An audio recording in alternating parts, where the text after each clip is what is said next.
Bonjour à toutes et à tous, et bienvenue sur la chaîne Projet Ventilo. Aujourd'hui, on va décortiquer un film qui se trouve être un found footage, donc filmé avec une caméra embarquée, composé d'images fixes et dessinées. Parce que c'est un manga.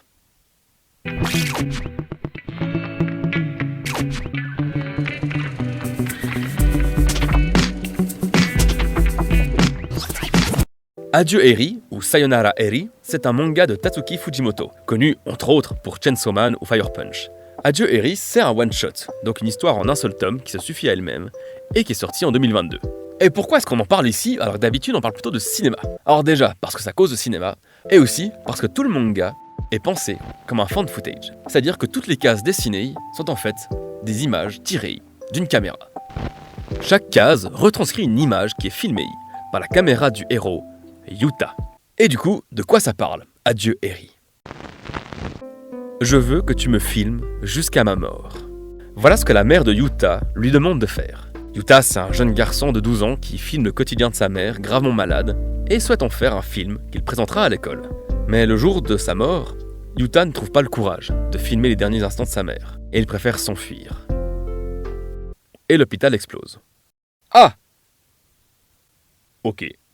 On apprend que Yuta n'est effectivement pas allé voir sa mère et il a ajouté ce brin de fantaisie un peu décalé pour s'amuser avec la réalité.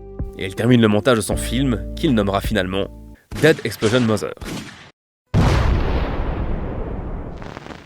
Et le film, il est très mal reçu par l'école, le trouvant trop glauque et trop bizarre.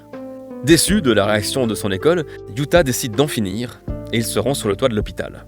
Et alors qu'il s'apprête à sauter, il rencontre une jeune fille, Eri. Oui, je vais préférer la prononciation à la française, désolé. Eri reconnaît Yuta comme étant le réalisateur de Dead Explosion Mother. Elle l'emmène dans la cave d'un immeuble abandonné et l'oblige à regarder des films. Elle lui avouera que son film, elle l'a trouvé génial et qu'elle était la seule dans la salle à pleurer quand il avait été projeté. Et maintenant, elle lui propose de prendre sa revanche en réalisant un nouveau film qui les fera tous pleurer.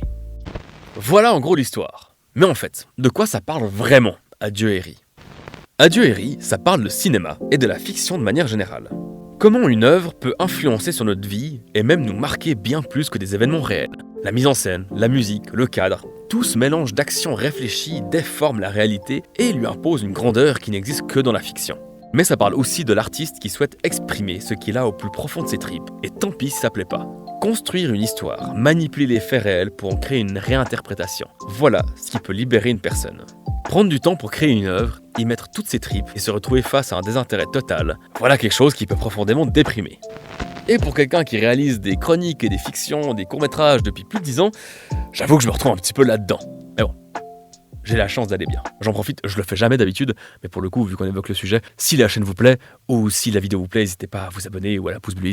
Merci beaucoup, et on repart. Adieu Eri nous montre également pourquoi le cinéma c'est un instant libérateur. Comme j'en parlais dans ma vidéo sur les avis de YouTube Game, se contenter de regarder un film, c'est un moment privilégié et durant lequel on peut parfois oublier la réalité, s'en échapper. La fiction, ça doit rester un plaisir. Dès lors qu'elle nous entrave ou qu'elle nous fait du mal, peut-être doit-on arrêter de mettre une œuvre sur un piédestal et la défendre contre tout le monde. Yuta, c'est un jeune garçon mal dans sa peau. Forcément, avec une mère gravement malade et lui en pleine adolescence, ça n'aide pas. Mais on apprendra plus tard que c'est pas la seule raison. Mais on y revient.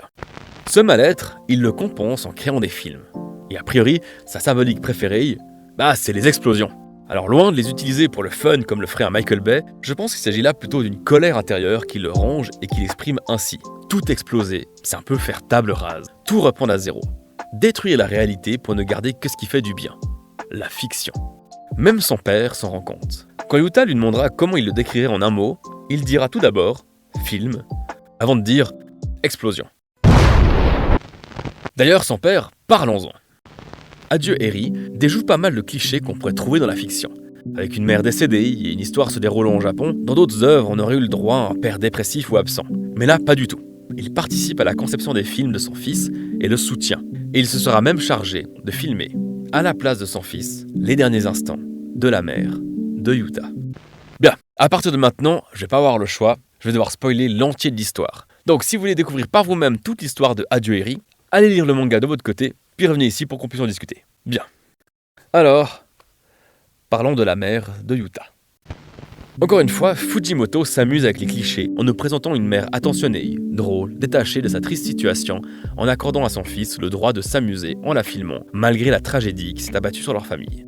On a donc le portrait typique d'une mère qu'on peut trouver dans les mangas, attentionnée, gentille, douce, prête à se sacrifier pour la famille. Mais, quand on découvre les derniers instants de sa vie, qui ont été filmés par le père, on tombe des nues, parce qu'elle déclare ceci, quand elle apprend que Yuta ne filmera pas ses derniers instants. Ce gamin n'aura été qu'un bon à rien, jusqu'au bout. Nani ? On apprend alors qu'elle voulait faire de sa maladie un documentaire qui la mettrait en valeur et parlerait de son combat à elle. L'objectif était qu'elle survive et qu'elle puisse montrer ce film pour qu'elle devienne célèbre, car c'était son plus grand rêve. On la voit alors torturer son fils, l'obliger à la filmer comme elle le souhaite et à se concentrer sur ce qu'elle veut elle, malgré le fait que Yuta ne veuille pas le faire. On est donc finalement bien loin du portrait de la mère de famille parfaite. Et ça aussi, ça nous parle de cinéma et de fiction de manière générale, et même des médias. L'image qui est projetée, qui est présentée au public, c'est une image trafiquée, qui va dans le sens qu'a choisi l'auteur. Cette image ne fait que représenter une réalité qui n'en est pas une. Un peu comme Magritte et son tableau, la trahison. Ceci n'est pas une pipe, car c'est le dessin d'une pipe, une forme de représentation qui n'est pas la vérité. Parce que la vérité, elle n'existe que dans la réalité. Et une image confectionnée pour aller dans le sens d'une fiction, ce n'est qu'une projection de l'imaginaire d'une personne. Avec ce manga, je pense que Fujimoto nous invite, avant tout, à prendre du recul. Prendre du recul sur ce que l'on voit, sur ce que l'on entend. On sort un peu du cadre du cinéma pour nous parler du point de vue. Parce qu'au final, toutes les histoires, réelles comme imaginaires, elles dépendent toutes du point de vue. En n'écoutant qu'une seule personne, en ne regardant les actes que depuis où l'on se trouve, on manque de recul. Alors le mieux, c'est justement de regarder l'image dans son ensemble, de tous les côtés. Contempler le tout pour comprendre tous les points de vue et accepter d'autres interprétations.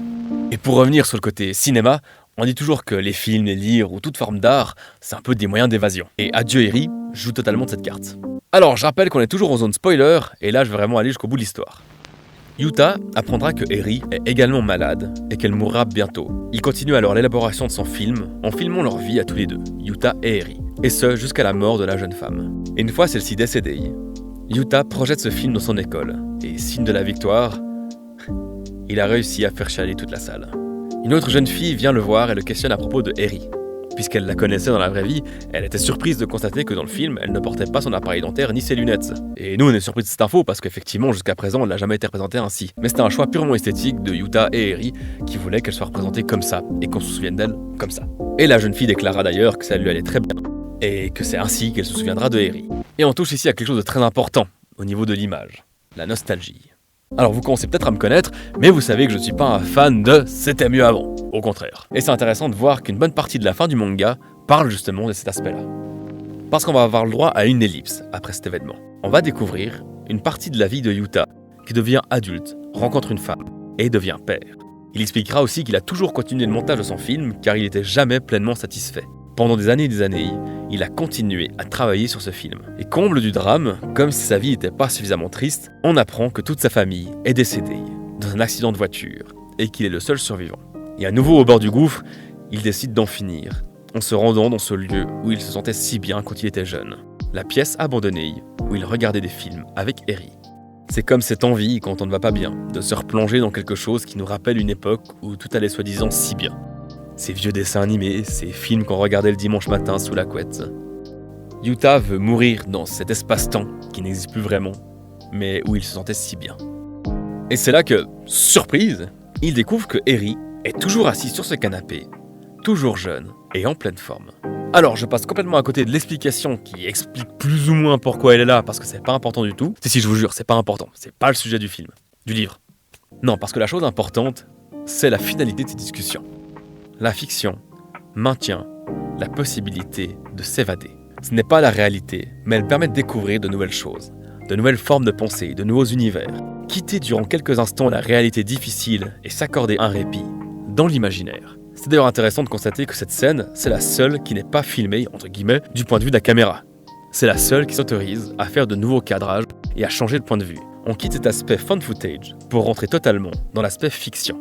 Et bien sûr, c'est au cœur de cette non-réalité qu'on peut s'autoriser les plus grands délires.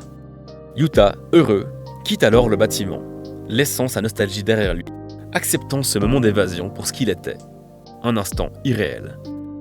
Et puisque tout ça manque un peu de sel, le bâtiment explose.